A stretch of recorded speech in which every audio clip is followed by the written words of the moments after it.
bahwa saum tanggal 9 Muharram itu telah disyariatkan.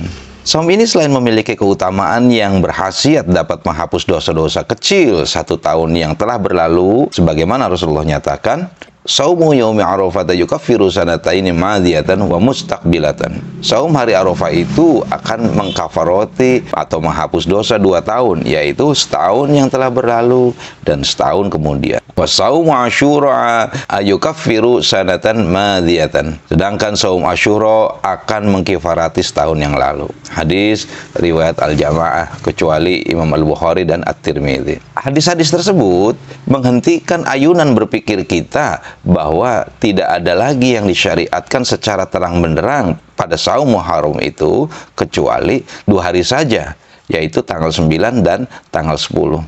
Walaupun kemudian dalam prakteknya kita mendapati sebagian dari saudara kita yang masih ragu akan jumlah saum di bulan Muharram ini. Mereka mengatakan bahwa saum Muharram itu bukan hanya 2 hari, bahkan bisa dilakukan sejak 1 Muharram katanya. Melihat ini, tentu nalar kritis kita akan berpacu dari mana sumber atau dasar dari pendapat tersebut. Yang pertama, sumbernya dari dalil juz'i atau parsial yang menunjukkan secara langsung hari dan tanggalnya di luar 9-10 Muharram. Yang kedua, dalil juz'i atau dalil parsial yang menjelaskan keutamaan saum bulan Muharram tanpa menunjuk secara langsung hari dan tanggalnya. Kita dapati hadis yang mengarahkan bahwa saum di bulan Muharram itu disyariatkan pula pada 1 Muharram.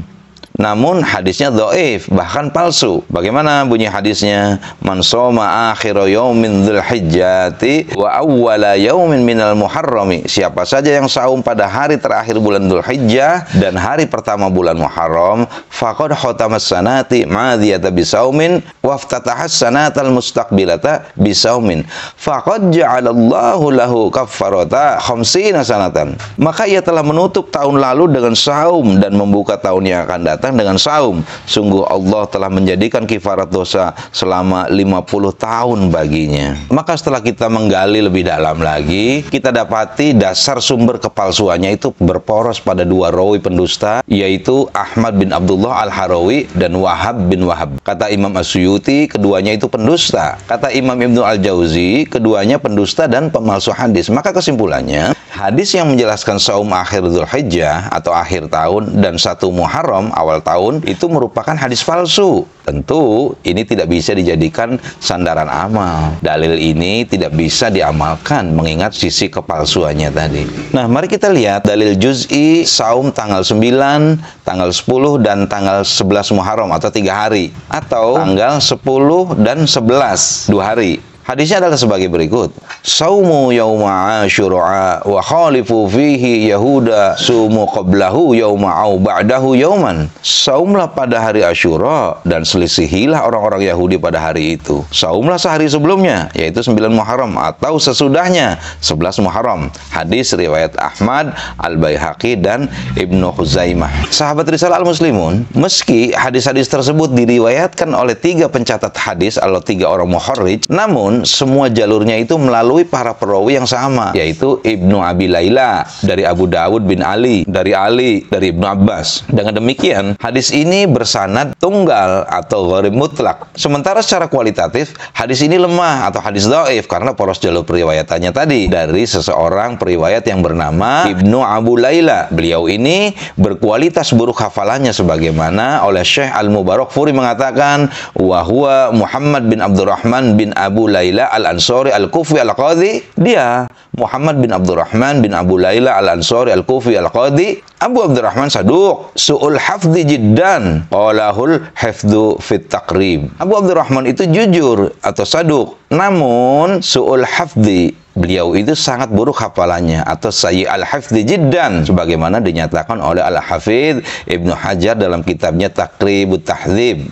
Sehubungan dengan itu, Syekh Abdurrahman Al-Munawi mengatakan Ar-Ramzun Musannaf fi Sihatihi. Penyusun kitab atau As-Suyuti telah memberi kode untuk menunjuk kesahihan hadis itu. Wa huwa ghufulun an qaulin hafidhi Haythami wa ghairihi fihi Muhammad bin Abi Layla. Dan beliau lupa akan penjelasan Al-Haythami dan lainnya bahwa pada hadis itu terdapat rawi Muhammad bin Abu Layla. Wa fihi kalamun katsirun ahwa fihi aidan Dawud bin Ali Hashimi. Dia telah begitu banyak diperbincangkan, begitu pula terdapat rawi Dawud bin Ali al-Hashimi. Qala fil Mizan, dia atau Imam Az-Zahabi berkata dalam kitab Mizanul I'tidal, laisa bihujjah, dia tidak dapat digunakan sebagai hujjah. Oleh karena itu, Syekh Al-Albani mengatakan hadis ini lemah atau dhaif. Begitu pula sikap Syekh Abdullah bin Shalih Al-Fauzan yang mengatakan, sungguh telah sahih perkataan Ibnu Abbas, yaitu hadis mauquf, saumlah kalian pada hari ke-9 dan ke-10 dan berbedalah kalian dengan orang Yahudi. Redaksi inilah yang terpelihara dari Ibnu Abbas. Adapun sabda Nabi atau hadis marfu yang bersumber dari Ibnu Abbas dengan redaksi saumlah sehari sebelumnya tanggal 9 Muharram atau sehari sesudahnya tanggal 11 Muharram, maka hadis ini dhaif. Begitu pula yang diriwayatkan dengan redaksi saumlah sehari sebelumnya 9 Muharram dan sehari sesudahnya 11 Muharram.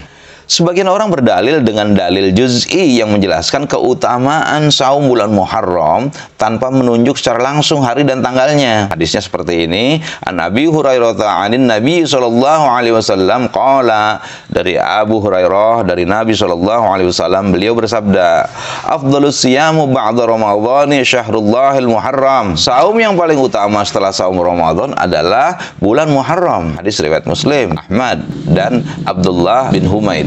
Sebagian orang menyimpulkan hadis ini menunjukkan disunahkannya saum selama sebulan penuh di bulan Muharram atau di sebagian besar bulan Muharram. Tentu salah arah bila menggunakan hadis ini adalah sebagai dalil saum Muharram secara bebas, tanggal berapapun atau sebulan penuh. Apa pertimbangannya? Pertimbangannya pertama, hadis itu sedang membicarakan keutamaan saum bulan Muharram dengan bulan-bulan hijrah lainnya. Menisbatkan bulan Muharram kepada Allah tiada lain sebagai bentuk pengagungan bulan tersebut. Sebab pada hakikatnya semua bulan-bulan dan hari-hari itu seluruhnya milik Allah. Lalu alasan yang kedua, jumlah hari bersaum atau miqdar syar'i selain telah disabdakan oleh Nabi berupa bayan bil qaul juga bisa menjadi sandaran amal, yaitu berupa bayan bil fi'li, yaitu tanggal 9 maupun 10 Muharram. Maka sabda Nabi dan pengamalan Nabi inilah yang selayaknya dijadikan petunjuk yang sah dalam pelaksanaan saum di bulan Muharram, yaitu hanya tanggal 9 dan